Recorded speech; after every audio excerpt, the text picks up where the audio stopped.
Olá, terça-feira, 12 de dezembro, uma boa tarde para você que estava fazendo bons negócios aqui no canal do Boi. Uma ótima tarde para você também que acompanha a programação de todo o Brasil.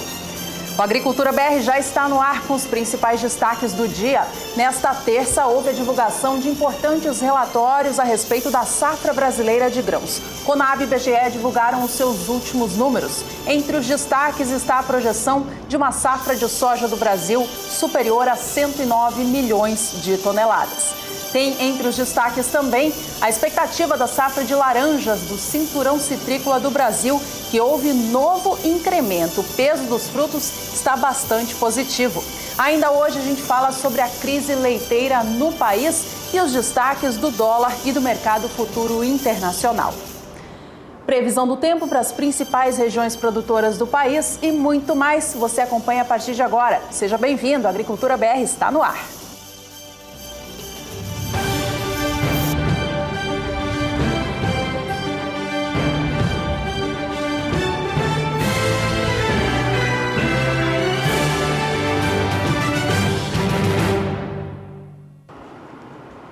E a gente já começa esta edição trazendo as novas projeções da safra brasileira de grãos, temporada 2017-2018. Conab e IBGE divulgaram seus números na manhã de hoje. A Conab trouxe pela primeira vez um número exato para a expectativa total de colheita dos grãos no Brasil neste novo ciclo. Este número ficou mais próximo ao limite superior estimado pela companhia nos seus relatórios anteriores. Vamos acompanhar na tela os números, assim fica bem fácil de entender. Veja que no mês de novembro, na primeira projeção de safra, a Conab trazia a expectativa de uma colheita entre 223 milhões e 200 mil toneladas até 227 milhões e meio. Nesta projeção de dezembro, traz pela primeira vez um número exato, ficando, portanto, mais próximo ao limite superior, estimando a safra de grãos do Brasil, temporada 17-18, em 226 milhões e meio de toneladas. Assim como a Conab, o IBGE também trouxe a sua nova expectativa. O IBGE já vinha trazendo números exatos nas projeções anteriores. E o número divulgado agora, neste mês de dezembro, traz uma revisão para baixo dessa expectativa da safra. A única diferença é que o IBGE considera o ano comercial 2018 e a Conab o ano safra 17-18. Na opinião do IBGE, então, a safra brasileira de grãos, ano 2018, sai de uma estimativa de 220 milhões e 200 mil toneladas para 219 milhões e 500 mil. Essa queda é puxada pelo milho, que na visão do IBGE pode vir a perder alguma produtividade a respeito do plantio da segunda safra, que deve ser feito não inteiramente dentro da janela ideal.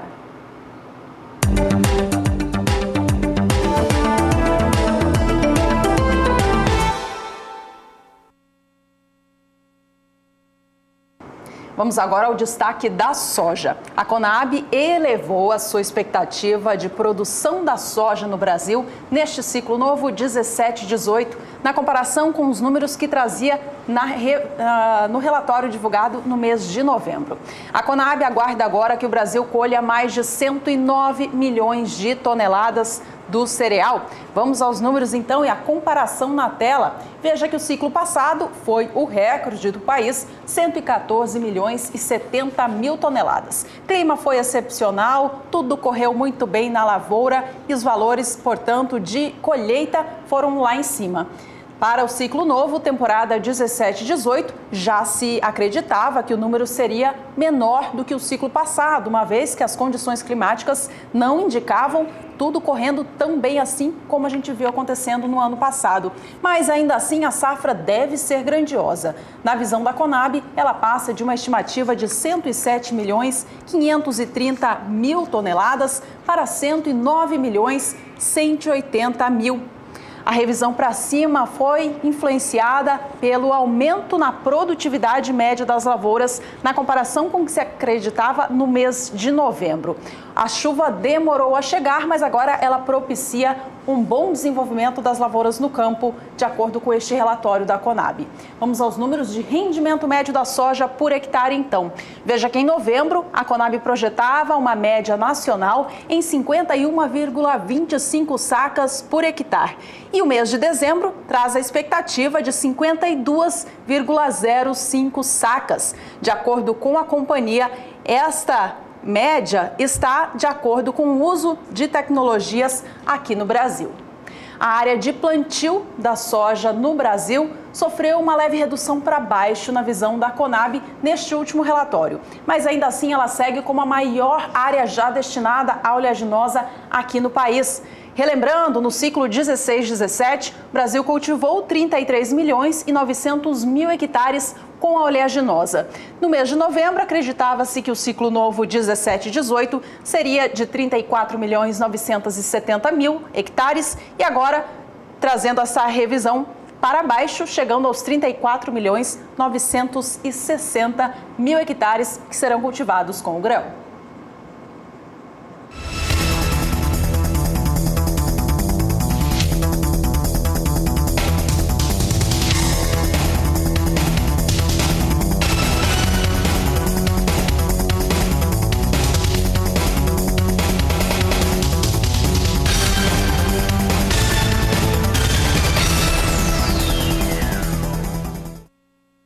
O clima tem sido favorável às culturas que estão no campo no Brasil, em especial na região central. Há um corredor de umidade atuando já há algum período e ele deve continuar nos próximos dias. Quem traz mais os destaques para a gente é a Juliana Rezende, no quadro Agroclima.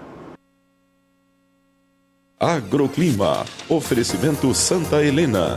As melhores sementes de milho para grãos e silagem. Olá, boa tarde a todos. Instabilidades no alto da atmosfera conseguem organizar um canal de umidade no centro do país. E mais a formação de áreas de baixa pressão nas áreas centrais também ajuda a manter este canal agora predominando no decorrer dos próximos períodos. Agora, nos próximos 5 dias, este canal de umidade ainda vai conseguir organizar instabilidades na região sudeste, no centro-oeste, grande parte também do interior do nordeste e região norte também. Então, por conta disso, agora nos próximos dias tem previsão de chuva nas áreas centrais e também nas áreas mais ao norte do Brasil. E as chuvas vão ganhar intensidade porque tem previsão de acumulados de até 70 milímetros no Tocantins, no estado do Mato Grosso também. Agora, nas áreas mais claras do mapa, como na região sul, estado de São Paulo e também no Mato Grosso do Sul, uma massa de ar mais seco é que passa a atuar. E aí, por conta disso, não tem previsão de chuva agora nos próximos dias de maneira mais abrangente. A partir da semana seguinte, entre os períodos do dia 18 até o dia 22, este canal de umidade já vai perder a configuração. As instabilidades vão se espalhar pela maior parte do Brasil e volta a chover em todas as regiões do país. Então, entre o período do dia 18 até o dia 22, tem previsão de chuva abrangente em praticamente todos os estados do Brasil. A partir da semana seguinte, entre os dias 23 até o dia 27, um novo canal de umidade vai se formar e ajudar a manter as chuvas mais expressivas e frequentes no centro-sul do país. Então, tanto na região sul, no sudeste, como também na região centro-oeste, as instabilidades voltam a ganhar intensidade, os acumulados também tendem a ficar mais elevados, podendo alcançar em torno de 30 até 50 milímetros. Então agora, no decorrer dos próximos dias, ainda tem atuação de um canal de umidade nas áreas centrais, o que mantém as chuvas mais fortes no centro e norte do país. A partir da semana seguinte, este canal de umidade já perde a configuração e aí as instabilidades se espalham pela maior parte do Brasil. Daqui a pouco eu volto com mais previsão do tempo. Vamos agora ao cenário internacional da soja. O mercado na Bolsa de Chicago operou com mais um dia de pressão nesta última segunda-feira, influenciado pelas previsões climáticas na Argentina, que tem indicado índices pluviométricos mais expressivos em meados do mês. Segundo a consultoria AG Resource, essa situação deve continuar assim até o início de fevereiro, ou seja, investidores devem continuar sensíveis às informações do clima para mudar o rumo dos negócios na Bolsa de Chicago, caso assim entendam. De outro lado, o mercado internacional da soja aguarda também a divulgação de um novo relatório de oferta e demanda mundial de grãos, que será divulgado logo mais às 15 horas da tarde pelo horário de Brasília. Há a previsão de uma elevação nos estoques finais de soja dos Estados Unidos, que seriam desestimulados por uma exportação menos expressiva do país nos últimos meses. Vamos saber como que o mercado opera neste momento, então, à espera da divulgação de mais um relatório de oferta e demanda mundial. Negócios para a soja vêm operando em campo negativo. A queda não é tão forte, mas ainda assim segue no vermelho. Soja para entrega em janeiro opera agora $9,80 mais 75 por bushel, queda de 0,17%. A posição de março vem a $9,92 mais 50 por bushel, baixa de 0,15%. E a soja negociada em Chicago para entrega em maio é negociada agora a $10,03 mais 50 por bushel. Essa posição vem com baixa de 0,17% e é a única de mais curto prazo que ainda sustenta este patamar de $10 por bushel, que é considerado positivo para este mercado.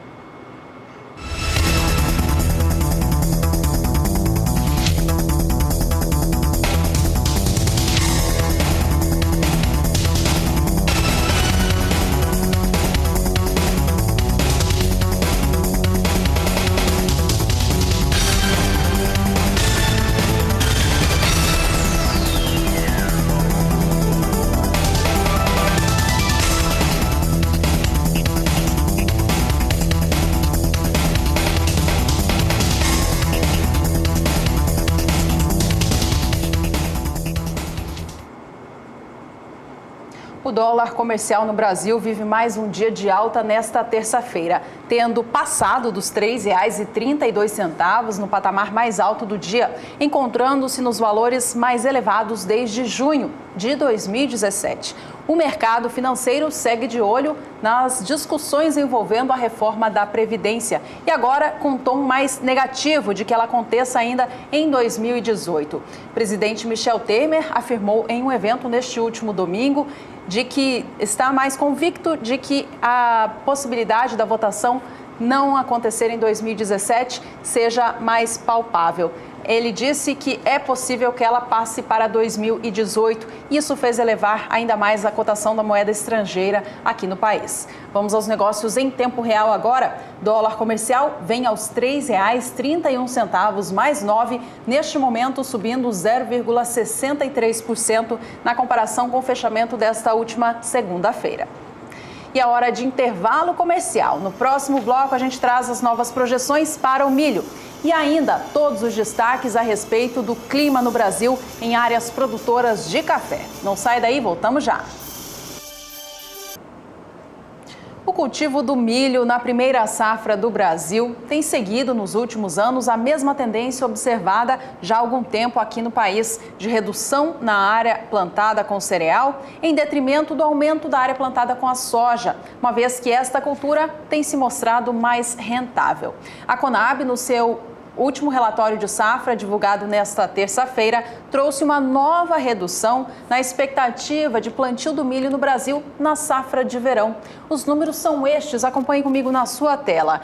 Em relação à projeção apresentada pela Conab nesta terça-feira, com a terceira projeção para o ciclo 2017-2018, os números da companhia apontam para uma área de 4.954.000 hectares. De acordo com a Conab, apenas a região nordeste do país, ela segue o contrário do que acontece no restante do Brasil. Tem aumento de área prevista para este novo ciclo. Região nordeste do país deve crescer em 0,7%. Já já a gente traz todos os destaques a respeito deste estudo da companhia.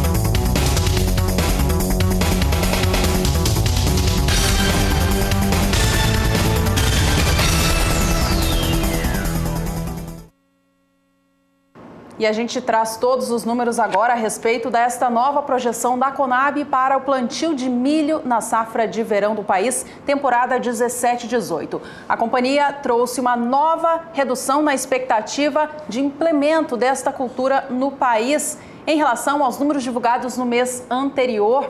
Tendência do Brasil de redução no plantio do milho na safra de verão. A área sai de 4.961.000 hectares para 4.954.000.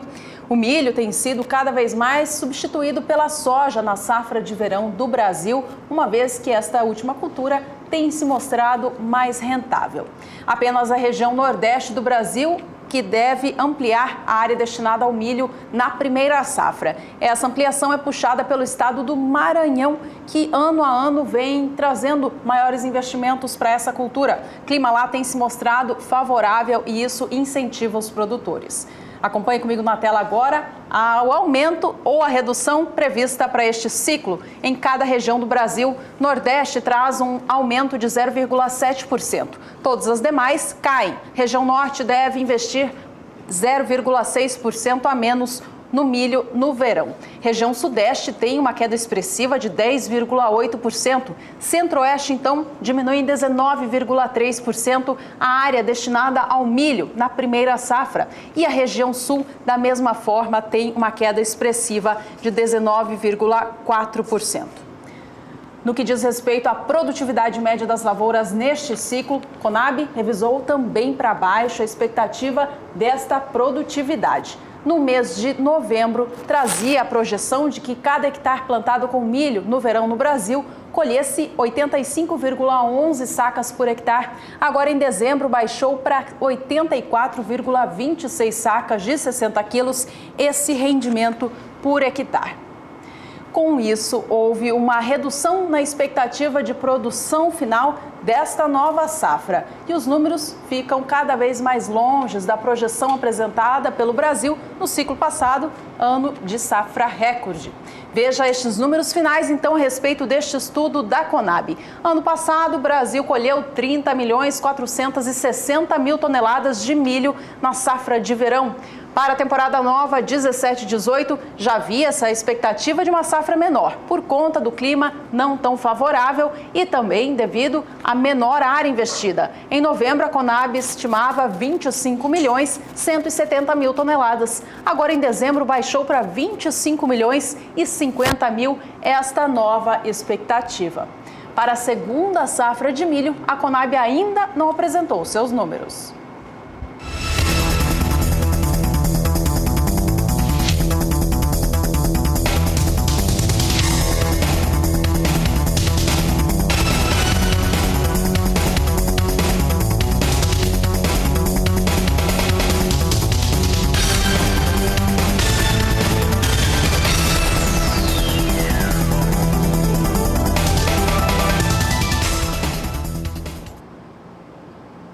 O IBGE já tem colocado no papel as suas projeções para a segunda safra de milho do Brasil do ciclo 2017-2018. Neste seu novo relatório apresentado nesta terça-feira, trouxe para baixo a expectativa de colheita da safrinha de milho no Brasil neste novo ano de 2018. Os números ficaram 1.100.000 toneladas abaixo do que o IBGE acreditava no primeiro prognóstico da safra apresentado no mês de novembro. Vamos aos números então. Em novembro, o IBGE estimava a safrinha de milho do Brasil neste novo ciclo em 59 milhões de toneladas. Agora trouxe para 57.900.000 esta segunda projeção. Na visão do IBGE, foi o atraso causado no plantio da safra de soja por conta da demora da chegada das chuvas que deve trazer uma produção menor, uma vez que o milho na safra de inverno deve ser cultivado fora da janela ideal de plantio, ou seja, numa época em que a chuva pode não chegar de maneira tão expressiva. E isso, na visão deles, deve impactar a produção, por isso trouxeram para baixo essa expectativa de safra.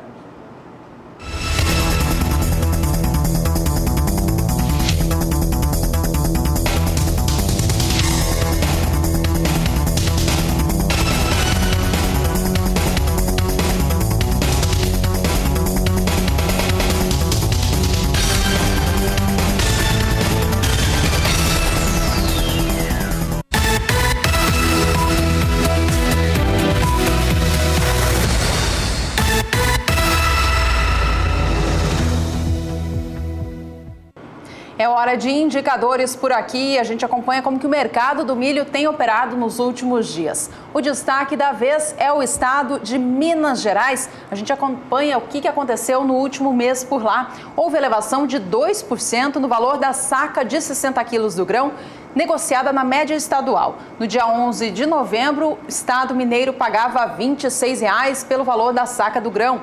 No dia 28, subia para R$ 26,50 esta cotação e para R$ 27,00 no dia 1º de dezembro.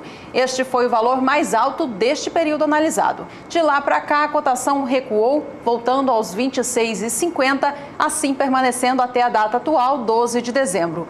Da mesma forma que caiu, ainda há um registro de elevação considerado na visão com 30 dias atrás. Isso equivale a uma alta de 2%.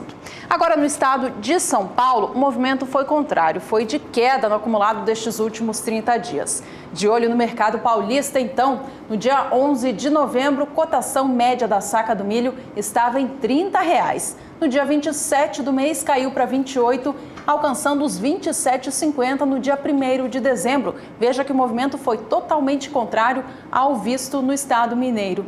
No decorrer deste mês de dezembro, a cotação do milho voltou a subir no estado paulista, chegando aos R$ 28,50 no dia 7 de dezembro e voltando aos R$ 28,00 nesta terça, dia 12. Apesar da oscilação ter acontecido ao longo de todo o mês, a queda ainda é significativa, é de 6,5%. Por fim, vamos à média do milho no Brasil, cotação da saca de 60 quilos, que toma como base o preço em 6 estados produtores do Brasil. No acumulado destes últimos 30 dias, houve elevação de 0,61%. No dia 11 de novembro, o valor estava em R$ 26,11 a saca. No dia 29 do mês, cotação média do milho no país era de R$ 26,05. Em 1º de dezembro, subia para R$ 26,27, registrando nova alta no dia 7, chegando aos R$ 26,38. Nesta terça-feira, 12 de dezembro, a cotação média da saca do milho no país é de R$ 26,27. Alguns centavos acima na comparação com um mês atrás, o equivalente à alta de 0,61%.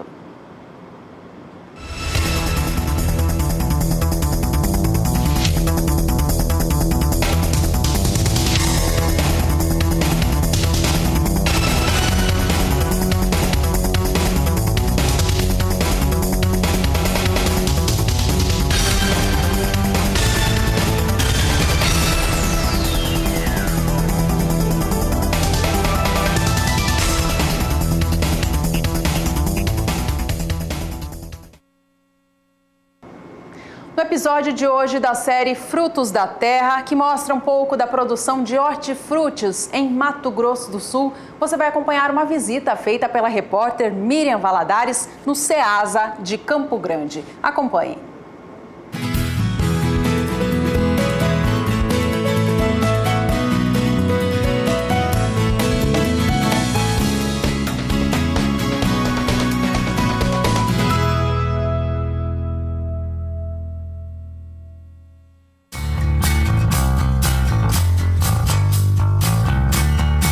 Tomate, pimentão, cenoura, melão. Os produtos fresquinhos são encontrados na Ceasa, central de abastecimento que fica em Campo Grande, no Mato Grosso do Sul. Daqui saem as frutas e hortaliças que abastecem os supermercados da capital e do interior. Por dia, em torno de 5.000 pessoas passam pelo local à procura de produtos de qualidade e com menor preço. O Ceasa tem um volume grande que vai para o interior, né? A gente sabe que tem muito caminhão de supermercado de municípios do interior que carregam aqui. E vai bastante coisa para o norte também, né? Para o Mato Grosso e até mais para cima. Em relação ao desperdício, como que vocês absorvem essa questão para não ter tanto? Então, a gente sabe que se perde muito, né? Mas tem inúmeras instituições que coletam esses produtos que já não têm valor comercial, mas estão adequados ao consumo. Então, esse tipo de produto ele é absorvido por essas instituições de caridade, depois por algumas pessoas que até vêm buscar esse produto aqui. A gente está com um projeto agora com o Sesc Mesa Brasil para montar uma unidade deles aqui dentro para aproveitar e absorver esse produto que ainda tem valor, que ainda está próprio para o consumo. 84,17% dos produtos comercializados aqui na Ceasa vêm de outros estados. Entre os municípios de Mato Grosso do Sul com participação mais expressiva estão Sidrolândia, Terenos, Três Lagoas, Dourados e Campo Grande. De janeiro a outubro, o volume de comercialização dos hortifruti-granjeiros foi superior a 148 mil toneladas. A média mensal ficou em 12.360 toneladas. Deste montante, a venda das hortaliças representa em torno de 52%, com destaques para o tomate e a batata. As frutas nacionais contribuíram com 45%.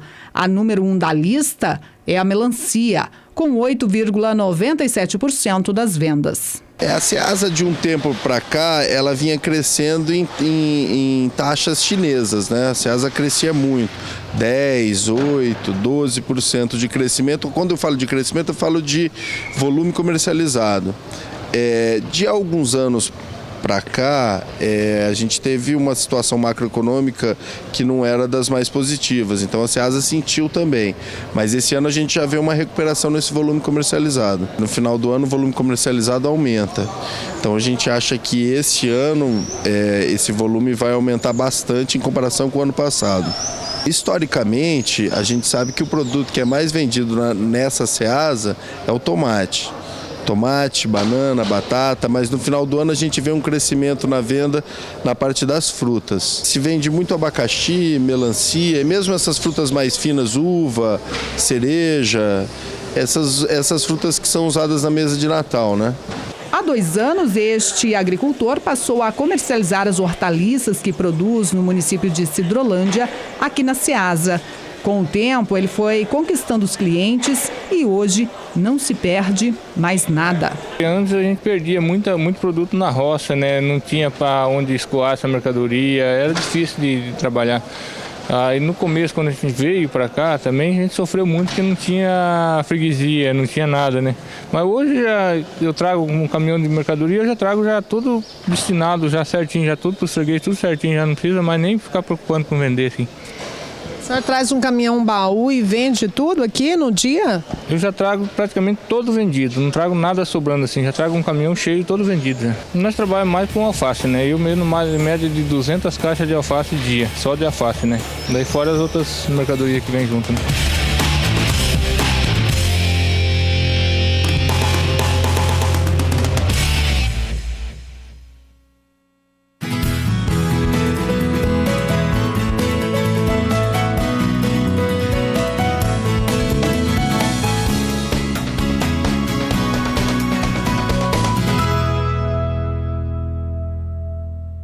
E nós seguimos por aqui, dando atenção agora ao mercado futuro do milho. Negócios na Bolsa de Chicago. Vamos saber como que os operadores negociam o cereal agora, às vésperas da divulgação do novo relatório de oferta e demanda mundial de grãos. Posição de dezembro vem com alta de 0,29% a $3,37 mais 50 por bushel. Milho negociado em Chicago para entrega em março é vendido agora a $3,49 mais 25 por bushel, leve alta de 0,07%. Posição de maio vem a $3,57 mais 50, com alta de 0,06%. E os negócios para julho a $3,65 mais 75 por bushel. Esta posição vem operando na estabilidade. A gente acompanha o mercado em tempo real. Veja que agora, desde março até julho, todas as posições operam na estabilidade. Já já a gente acompanha mais um pouco de como reage o mercado futuro do milho em Chicago. Lembrando que logo mais às 15 horas da tarde, pelo horário de Brasília, acontece a divulgação do novo relatório de oferta e demanda mundial de grãos pelo Departamento de Agricultura dos Estados Unidos. Os números podem mexer com o mercado. E é hora de mais um intervalo. No próximo bloco, a gente destaca a situação do solo voltado para a soja no Rio Grande do Sul e como a utilização de gesso nas lavouras melhora a produtividade. Voltamos já. Que o cuidado com o solo é essencial para garantir uma boa produtividade nas lavouras, isso não é novidade. Mas a agricultura de precisão trouxe esta informação mais detalhada ao produtor rural. Quem aposta em aplicação de nutrientes no solo tem bons resultados. É o que a gente vai acompanhar agora na reportagem de Annelise Nicolodi. Lançar a semente na terra é um desafio e tanto enfrentado pelo produtor rural. Mas a expectativa por uma boa colheita é ainda maior. Ao longo dos anos, as técnicas de plantio e manejo trouxeram inúmeras melhorias para o trabalho no campo. Mas o cuidado com o solo continua o mesmo. Antigamente, com o convencional, quando se preparava o solo, se homogeneizava esses nutrientes no nosso perfil. Com o plantio direto, aqueles nutrientes que não são móveis no solo, como o caso do fósforo, por exemplo, eles tendem a ficar onde que foram depositados. Portanto, essa desuniformidade acaba comprometendo a eficiência da adubação. A eficiência do uso de fertilizante está muito associada com a eficiência do uso da água. E para termos eficiência no uso da água, nós temos que reduzir o alumínio. O Rio Grande do Sul vem de 3 safras boas e tivemos muita erosão nessa safra passada. Isso tem que entrar na ponta do lápis do agricultor no momento em que ele planeja a sua adubação. Nessa propriedade, em Júlio de Castilhos, da região central do Rio Grande do Sul, o comando da lavoura fica por conta dos irmãos Marcele e Fábio Barbieri. Os dois assumiram a gestão logo depois da formação acadêmica. E a preocupação que já tinham com os recursos naturais ficou ainda maior. E eu venho do estudo, eu acho que eu trago um pouco mais desde o solo, né, que a gente procura colocar toda a adubação, todos os nutrientes melhores para a planta, né, e consequentemente a gente acarretar uma melhor produtividade em si, né.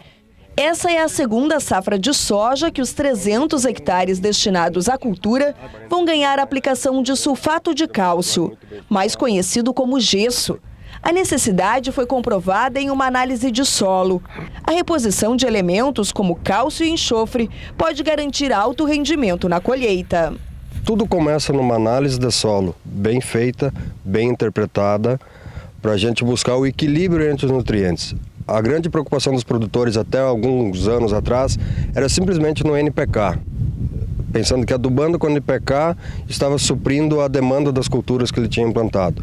Hoje a gente já nota que o produtor está procurando novas tecnologias. O sulfato de cálcio é uma dessas novas tecnologias, porque o cálcio e o enxofre são tão ou mais importantes do que o próprio NPK para a cultura. Eu estou acreditando que em torno de 10 sacos a mais de produtividade em relação ao usar o sulfocal. Em 40 anos, o Brasil aumentou em 86% a área plantada, mas a produção cresceu muito mais, 512%. E o cuidado que o produtor vem tendo com o solo foi fundamental para alcançar esses índices. A cultura, ela é como um ser humano. O ser humano, para sobreviver, precisa comer. A cultura, para produzir, ela precisa comer. A gente come alimentos, a cultura come nutrientes. Ela vai absorver esses nutrientes para quê? Para produzir o grão. A gente, como produtor, colhe o grão para comercializar. Mas a questão da cultura é produzir o grão para perpetuar a sua espécie. O aumento da temperatura e as modificações no regime da chuva podem provocar perdas significativas nas safras de grão e até alterar a geografia da produção agrícola brasileira. Por isso, algumas técnicas de preservação do solo são mais que necessárias. O Brasil todo está interessado em fazer perfil do solo em função das mudanças climáticas. As mudanças climáticas que estão acontecendo estão elevando a temperatura, estão causando um maior prolongamento do período seco e isso tem trazido problemas muito sérios para aquelas culturas que não têm um sistema radicular bem desenvolvido. E para o sistema radicular se desenvolver bem, precisa corrigir todo o perfil e aí tanto o calcário como o gesso são dois insumos fundamentais para essa correção do perfil do solo.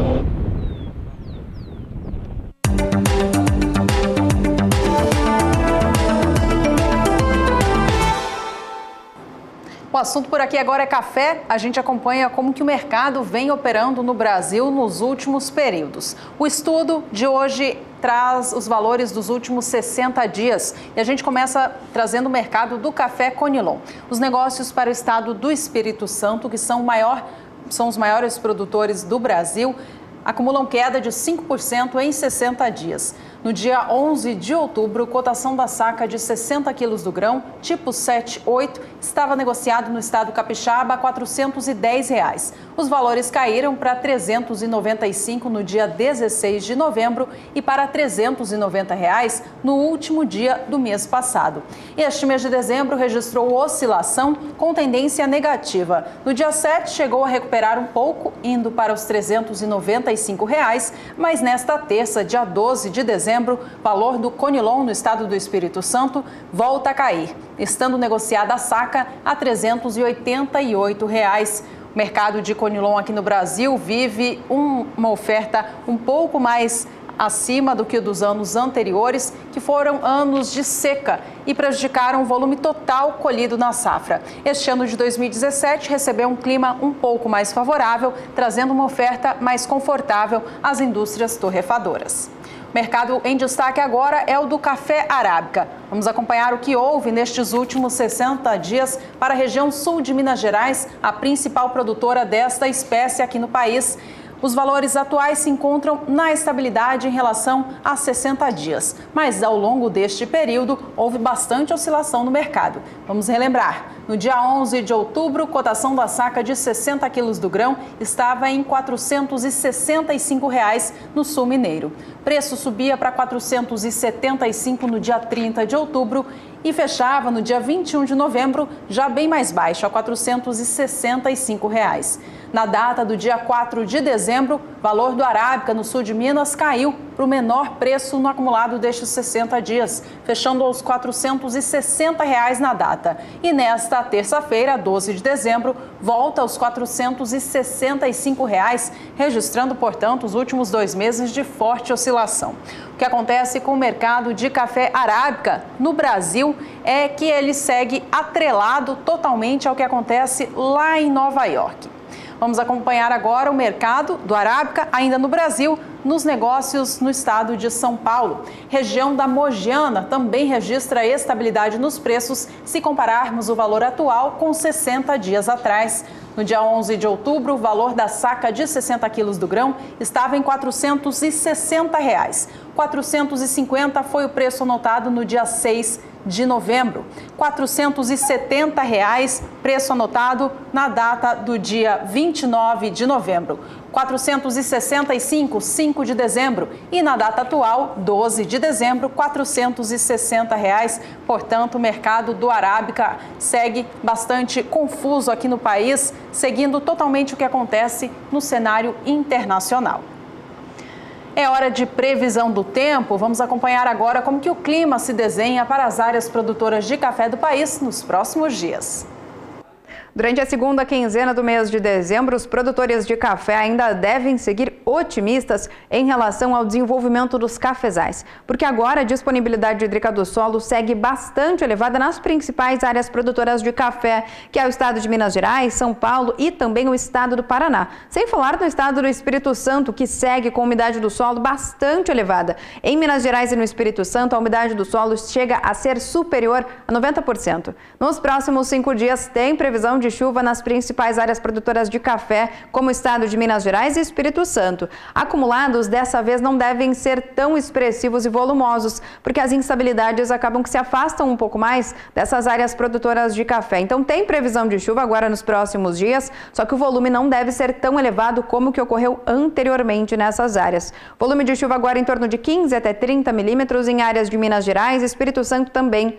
Em São Paulo e no estado do Paraná, tem previsão de chuva, mas de maneira muito fraca e isolada. O predomínio vai ser de tempo mais seco e dias ensolarados. Só que esse tempo mais seco em áreas produtoras de café do estado de São Paulo e também do Paraná não vai durar muito tempo. A partir da próxima semana, uma nova frente fria vai avançar pela região e vai ajudar a provocar pancadas de chuva, tanto no estado do Paraná como no estado de São Paulo. Em Minas Gerais e no Espírito Santo, a chuva também segue persistente e frequente, só que as pancadas mais expressivas vão ficar concentradas entre o Paraná Paraná e São Paulo e alcançar o sul de Minas Gerais. Volume de chuva de até 30 milímetros em apenas 5 dias.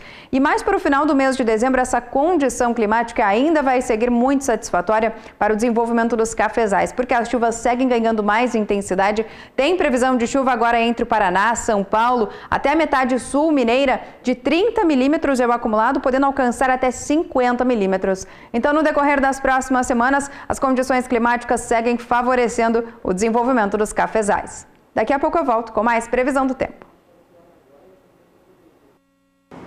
E esses bons índices de chuva, que têm sido registrados na principal região produtora de café arábica do Brasil, aliado à alta do dólar aqui no nosso país, é o que tem feito os investidores do café na Bolsa de Nova York baixarem as cotações. Na semana passada, nós vimos sessões seguidas de desvalorização dos preços, tomando como base um valor referência para o mercado, que é de $1,30 por libra-peso de café. A gente observa como os valores estão bastante pressionados. Vamos ao mercado de Nova York, em destaque agora, negócios em tempo real. Cotação abaixo de $1,20 por libra-peso é o que a gente já observa no dia de hoje. Café para entrega em março vem a $1,19 mais 80, muito baixa a cotação, com queda de 0,16%.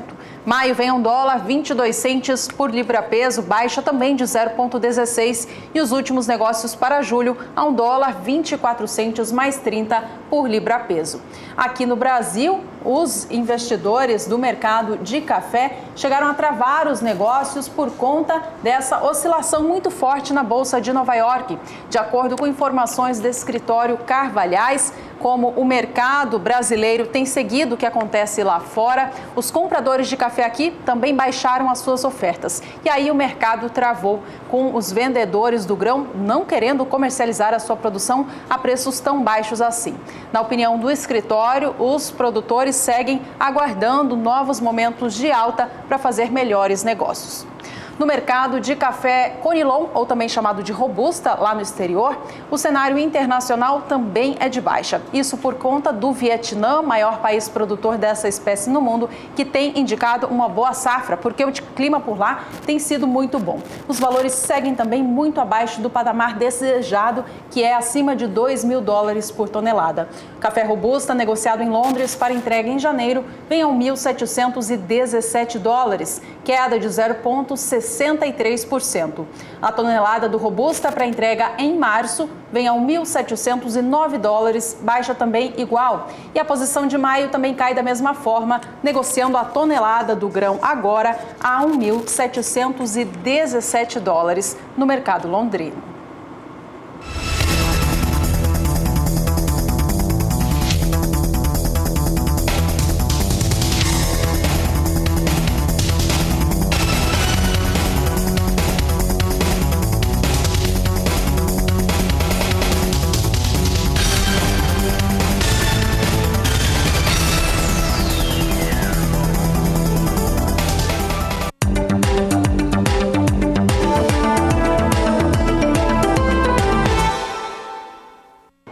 O Instituto Agronômico de Campinas divulgou recentemente dados do seu segundo censo sobre a produção de cana-de-açúcar no Brasil.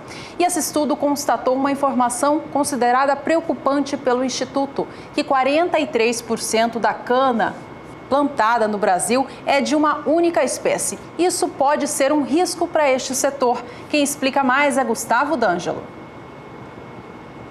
O segundo Censo Nacional de Variedades de Cana-de-Açúcar, realizado pelo Instituto Agronômico de Campinas entre abril e novembro, nos canaviais do Centro-Sul, apontou redução na concentração de variedades utilizadas nos canaviais, de 77% para 75,1%. A redução detectada na concentração é positiva para o setor, por proporcionar maior segurança biológica frente ao surgimento de novas pragas e doenças. Mas a pesquisa constatou que ainda há grande predominância de uma única variedade, a RB 867515, o que, segundo os pesquisadores, pode colocar em risco a canavicultura de alguns estados, como Paraná e Espírito Santo. Conforme o levantamento, esta variedade representa 43% dos canaviais e soma 42,8% da intenção de plantio em 2018-2019. A recomendação do programa Cana IAC é que em uma área de produção, uma única variedade de cana-de-açúcar não represente mais do que 15% do total. Gustavo D'Angelo para o SBA.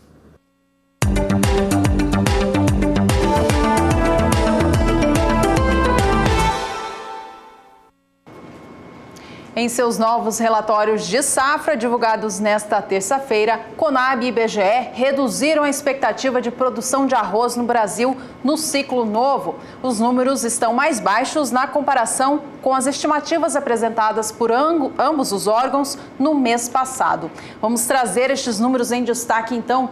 IBGE projetou em novembro a safra de arroz do Brasil em 11.480.000 toneladas. Em dezembro, baixou para 11.470.000 essa expectativa. A Conab foi mais pessimista, baixou bem essa projeção, saindo de 11.710.000 toneladas estimadas em novembro para 11.610.000 neste mês de dezembro.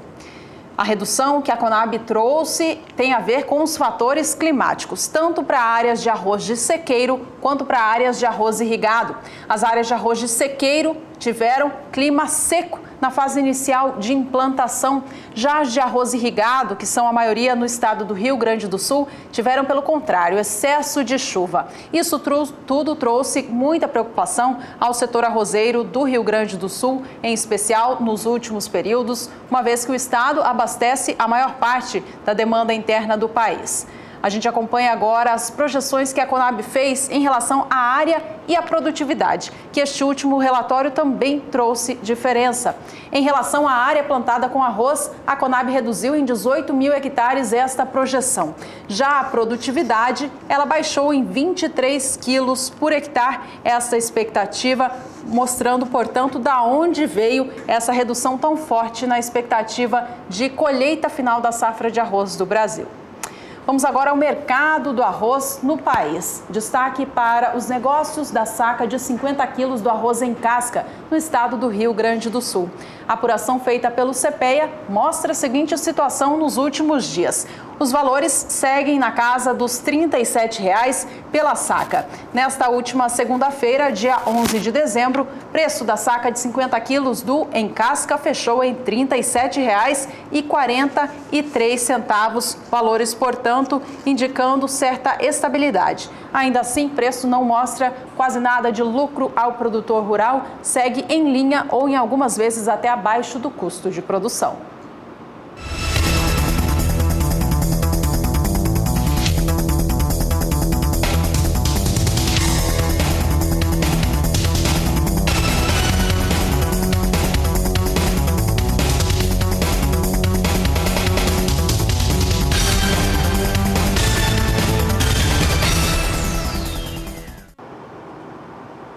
E depois de ter sofrido tanto na fase de implantação das lavouras, os arrozeiros, em especial do Rio Grande do Sul, seguem preocupados em função do clima. Choveu muito na fase de plantio e agora o clima começa a ficar mais seco. Vamos saber com a Juliana Rezende, da Somar Meteorologia, como que está a umidade do solo no sul do Brasil. A disponibilidade hídrica da região sul não diminuiu na maior parte da região. A gente pode ver no mapa que aqui no norte do Rio Grande do Sul até o estado do Paraná, os índices ainda ficam em torno de 70% até 80%, o que é considerado bastante elevado. A situação mais crítica fica em relação ao oeste até o sul do estado gaúcho. Nas áreas em verde, a disponibilidade hídrica agora já fica com índices em torno de 50%. Então, justamente as áreas de fronteira do Rio Grande do Sul com o Uruguai são as áreas que mais apresentaram um declínio dos índices de umidade do solo e é justamente as áreas que mais preocupam os produtores. Agora, nos próximos 5 dias, ainda vai ter previsão de tempo mais seco na maior parte da região sul.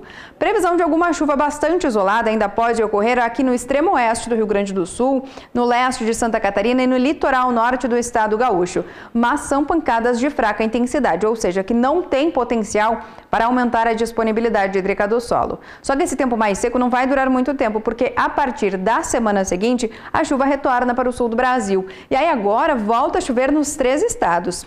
Uma nova frente fria vai se formar e vai ajudar a espalhar essas instabilidades pelos 3 estados do sul do Brasil. E não vai ser uma chuva muito fraca dessa vez. Tem previsão de acumulados de até 30 milímetros nos 3 estados do sul do país entre o dia 18 até o dia 22. A partir da semana seguinte, do dia 23 até o dia 27, essa chuva vai ganhar mais intensidade justamente no Rio Grande do Sul, que é a área que mais necessita de chuva por conta de manter o maior declínio de umidade do solo. Aqui na faixa oeste do estado gaúcho, previsão de acumulados de até 50 milímetros em apenas 5 dias. E nas demais áreas do sul do Brasil, essa chuva ainda deve seguir persistindo e com volumes significativos. Então, a disponibilidade hídrica do solo, que vem diminuindo de forma mais expressiva, fica concentrada no estado gaúcho e principalmente nas áreas que fazem fronteira com o Rio Grande do Sul. E essa situação agora, ao longo das próximas semanas, já vai melhorar. A chuva retorna para o sul do Brasil e garante cenários mais otimistas para os produtores. Daqui a pouco eu volto com mais previsão do tempo.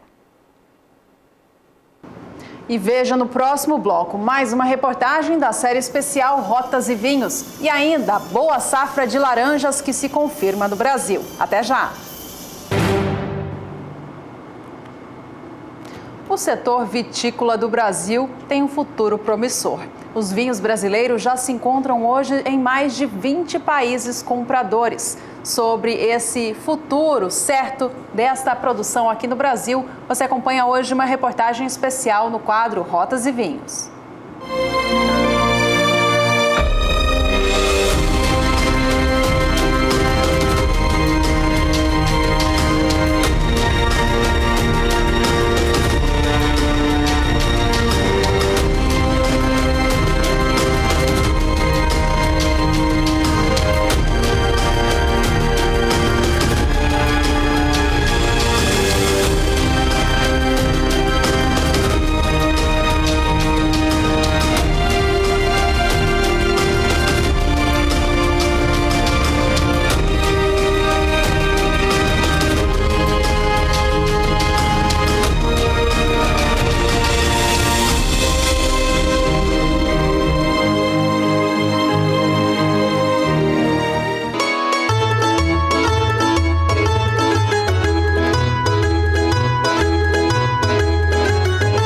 Pedacinho da Itália dentro do Brasil. Os descendentes de italianos transformaram a Serra Gaúcha no maior produtor de vinhos do país. Quando começou a colonização italiana, trouxeram as variedades mais primitivas, as americanas, né? Bordeaux, Isabel, Niágara. Então, essas foram as primeiras uvas que se produziu aqui na nossa região. E no Rio Grande do Sul também, né? Com o passar do tempo, aí a atividade começou a sofrer influência das variedades europeias. Começaram a entrar no Brasil multinacionais, lá pela década de 70, 75, por aí. E isso aí incrementou a produção de vinhos finos. A uva aqui tem valor internacional. Chega para produzir vinhos premiados no mundo inteiro. Em 10 anos, já são mais de 2.500 condecorações. E sabe onde tudo começou? Bem aqui. Nessa propriedade de Flores da Cunha foram cultivadas as uvas que deram origem aos primeiros vinhos finos do Brasil, em 1929. A partir daqui, a região da Serra se desenvolveu e hoje é referência no mundo todo.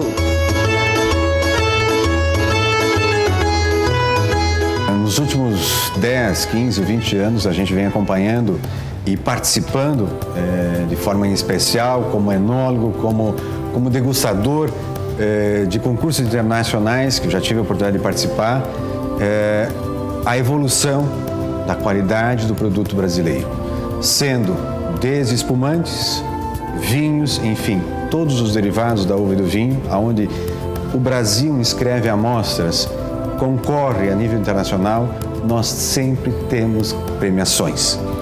Significa dizer de quê?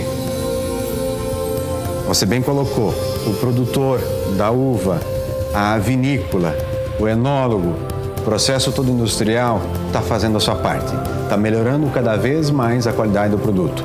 E isso faz com que nós consigamos competir de igual para igual em termos de qualidade no mercado. o que muitas vezes nos deixa deficitários e com uma competência desigual no mercado, muitas vezes são as cargas tributárias atribuídas a cada país de origem de cada produto. Para citar como exemplo, a gente tem países aqui do Mercosul que têm uma carga tributária muito inferior do que a nossa na sua base de produção. Consequentemente, esses produtos chegam aqui no mercado brasileiro com valores muito inferiores ao que nós temos aqui. Então, por isso que o consumidor, que o cliente pergunta, por que o vinho brasileiro é tão caro? Não, a gente tem o custo Brasil, não é só o vinho que é caro se produzir no Brasil. Praticamente toda a economia no Brasil ela é mais cara do que outros países. Mas conquistar esse mercado exigente não é tarefa fácil. É preciso dedicação, pesquisa e, acima de tudo, vontade de fazer mais e melhor. Características que os imigrantes italianos têm de sobra. José Venturini começou a trabalhar na vinícola que hoje é dono como estagiário. A faculdade de enologia trouxe conhecimento que, aliado a essa paixão, se transformou num grande negócio. Então começamos em 5 sócios aqui.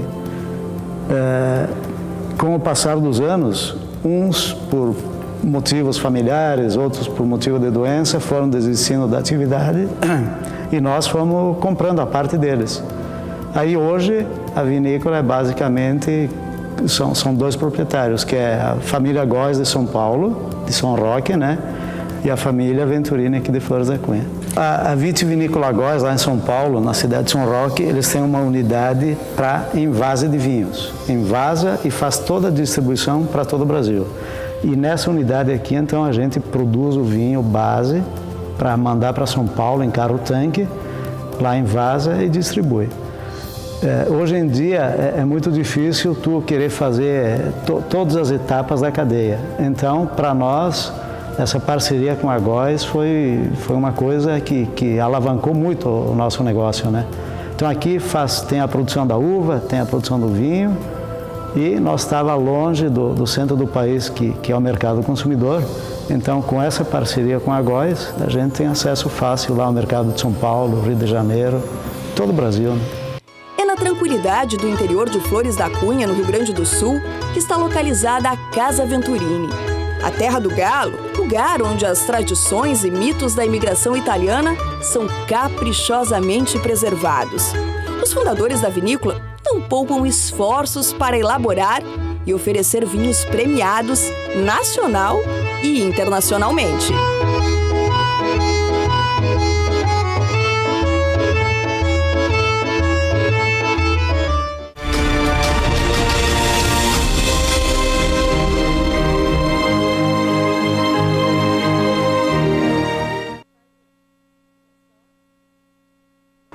O assunto agora é citricultura. O Fundo de Defesa da Citricultura divulgou nesta última segunda-feira, 11 de dezembro, a sua reestimativa da safra de laranjas do principal cinturão citrícola do Brasil, que corresponde ao estado de São Paulo e ao Sudeste e Triângulo Mineiro. Este novo levantamento traz a projeção de uma safra temporada 2017-18 de 385 milhões e 200 mil caixas de 40 quilos e 800 gramas. Esse valor corresponde a uma alta de quase 3% em relação ao levantamento apresentado em setembro e superior a 5,5% na comparação com a estimativa de maio, que foi a primeira desta safra.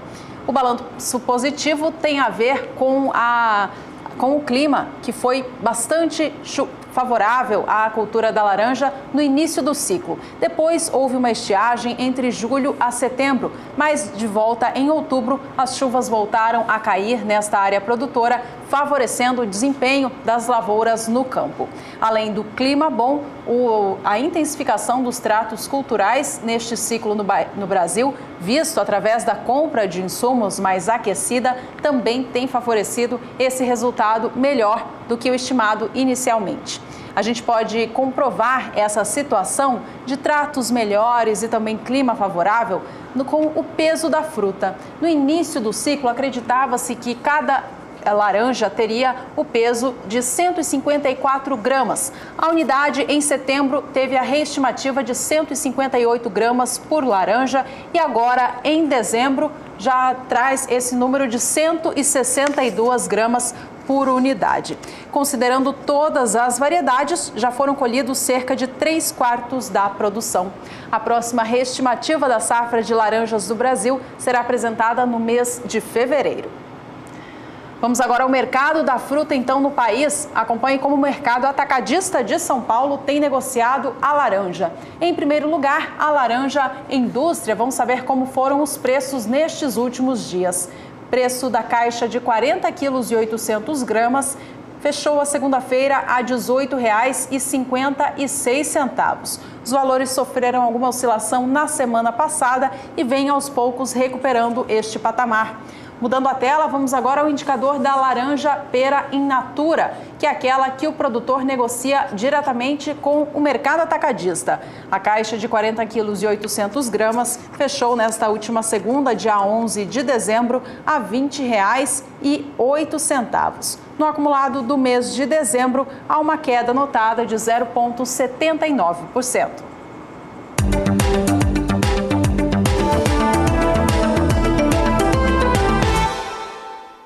A cultivar de maracujá doce, BRS, Mel do Cerrado, será lançada no dia 13 de dezembro na Embrapa Cerrados, em Planaltina, no Distrito Federal. Essa é a primeira cultivar da espécie Passiflora alata curtis, destinada ao mercado de frutas especiais de alto valor agregado, como opção para fruticultores altamente tecnificados e para cultivo em estufa, onde pode-se obter frutos de alta qualidade. Também é uma alternativa para pequenos produtores e para a agricultura praticada em sítios, chácaras e ambiente urbano. As principais características dessa cultivar, trabalhadas no melhoramento genético, são alta produtividade, qualidade física e química de frutos e maior nível de resistência à bacteriose e virose. Com cor exuberante, um vermelho arroxeado, a cultivar é indicada para uso na fruticultura ornamental, com utilização das flores, frutos e da própria planta no paisagismo e de grandes áreas como cercas e pérgolas. O Vale do São Francisco é a região margeada pelo rio de mesmo nome nos estados de Pernambuco, Bahia e Minas Gerais e tornou-se o polo da fruticultura irrigada no Brasil. Colher dados sobre as produções vegetais e animais na área é tarefa do Censo Agropecuário, que está em campo desde outubro deste ano e vai até fevereiro de 2018. Em Pernambuco, a expectativa é coletar dados relativos a cerca de 309 mil estabelecimentos agropecuários. Em torno de 850 recenseadores estão visitando todas as cidades do estado, que está dividido em 18 subáreas e 49 postos de coleta.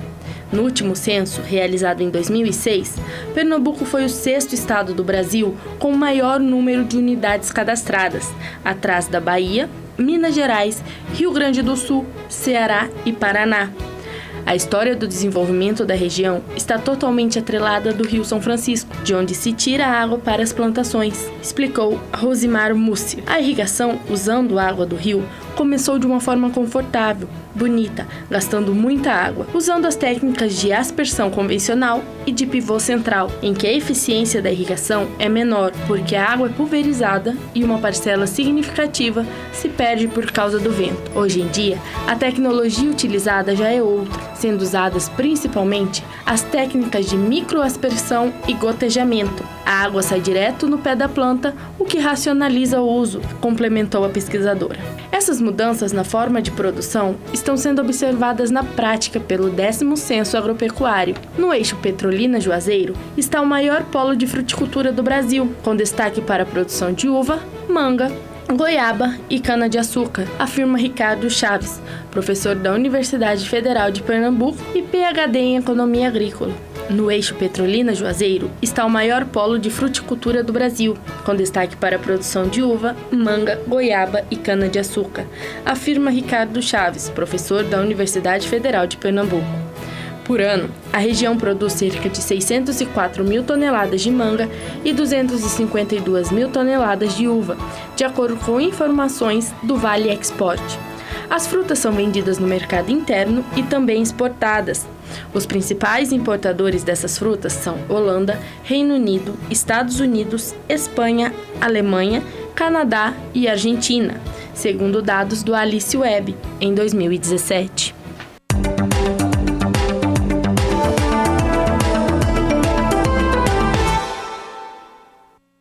E no próximo bloco, a Juliana Rezende mostra pra gente como estão os níveis dos reservatórios de água do país com tanta chuvarada aí no interior do Brasil. E tem ainda os últimos preços da soja nas áreas produtoras. Não sai daí, voltamos já. A região central do Brasil tem recebido chuvas expressivas nos últimos períodos. Isso tem feito elevar o nível de alguns reservatórios de água do país, como no caso do Distrito Federal, que teve o nível do seu principal reservatório dobrado em apenas um mês. A Juliana Rezende, da Sumar Meteorologia, mostra pra gente como estão estes reservatórios pelo país e traz mais destaques da previsão do tempo. Nos últimos 30 dias, os níveis de reservatórios aumentaram gradualmente, principalmente por conta das chuvas, que acabou se tornando cada vez mais abrangentes na maior parte do país. Agora, os melhores reservatórios, os que apresentam maiores índices, ficam concentrados no sul do Brasil. Em torno de mais de 50% ficam os índices de grande parte dos reservatórios do sul do país. É a melhor situação do Brasil, enquanto que no Nordeste fica concentrada a pior situação dos reservatórios.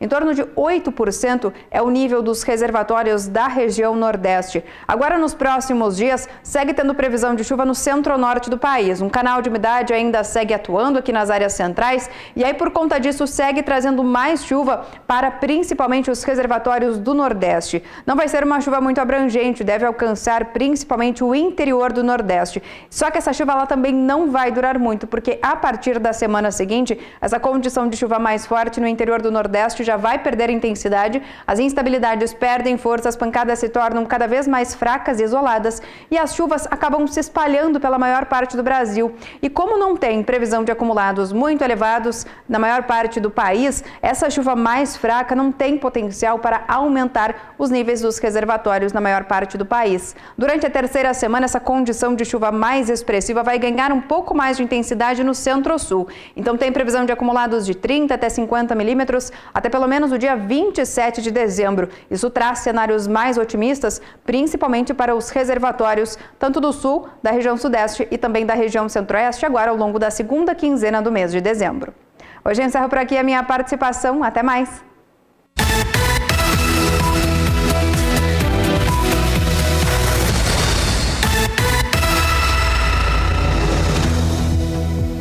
É hora de acompanhar o mercado da soja nos estados da região centro-oeste do país. Os valores têm subido nas últimas semanas e os motivos para que isso aconteça são bem concretos. O Brasil exportou bastante soja nos últimos meses, tem o dólar subindo frente ao real e também os negócios com a soja em Chicago oscilando para patamares bem altos, em especial na última semana. Em Goiás, nos últimos 30 dias, por conta destes motivos, o valor da saca da soja subiu 3%. No dia 11 de novembro, o preço médio estadual estava em R$ 64,50. No dia 24 do mês, subia para R$ 65,75 e começava dezembro já em um novo patamar. No dia 4, negociava a saca do grão a R$ 67,00. No dia 10 de dezembro, o valor mais alto foi observado, R$ 67,50. E de lá para cá, houve algum recuo, mas ainda assim registrando alta na comparação com 30 dias. Preço médio da saca do grão em Goiás está negociado a R$ 66,50. Nos demais estados da região centro-oeste também houve valorização no valor da saca do grão em 30 dias. Vamos ao estado agora de Mato Grosso do Sul, que registrou alta de 2,8% neste período. Há um mês, melhor dizendo, a cotação da saca do grão estava em R$ 62,25. No dia 20 de novembro, caía para R$ 61,50, voltando a recuperar-se no fim do mês. No dia 30, já estava em R$ 62,50. Em 5 de dezembro, Mato Grosso do Sul pagou R$ 63,25 pela saca da soja e nesta terça, dia 12, já se encontra no preço de R$ 64,00. Alta, portanto, superior a 2,5% nestes 30 dias. Por fim, vamos ao estado do Mato Grosso, maior estado produtor de soja do Brasil e individualmente do mundo. Vamos acompanhar mercados mato-grossense em destaque. Por lá também houve alta em 30 dias, ela foi de 2%. No dia 11 de novembro, cotação média da saca do grão no estado estava em R$ 60. No dia 24 de novembro, R$ 61 a saca. Data do dia 6 de dezembro, há algum erro ali, a gente já corrige para você. Provavelmente são R$ 60,50 na saca do grão na média estadual. No dia 8 de dezembro, R$ 61,25 e nesta terça, preço segue assim em R$ 61,25 para a média da saca da soja no Mato Grosso.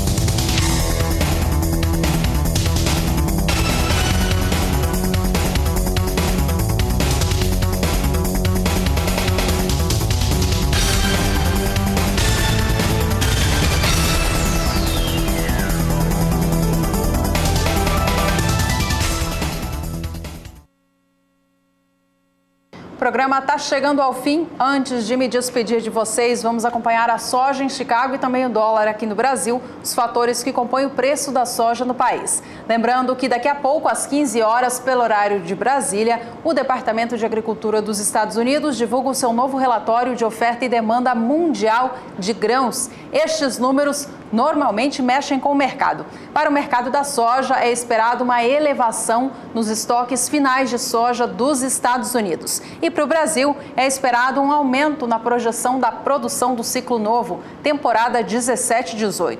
Vamos saber como que os operadores de mercado reagem agora na Bolsa de Chicago, à espera da divulgação destes números logo mais.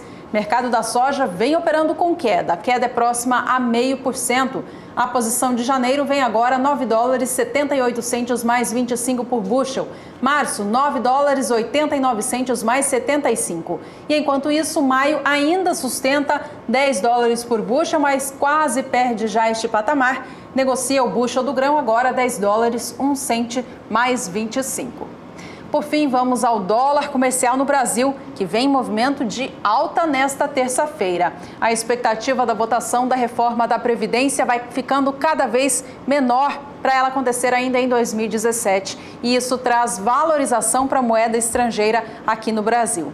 Os negócios de agora mostram alta de 1% acontecendo para a moeda norte-americana no Brasil. R$ 3,33 mais um é a cotação deste momento. Os valores já se encontram no patamar mais alto desde junho deste ano de 2017. Com estas informações, encerramos aqui mais um Agricultura BR para você. Obrigada pela companhia. Nos vemos logo mais na terceira edição. Até lá!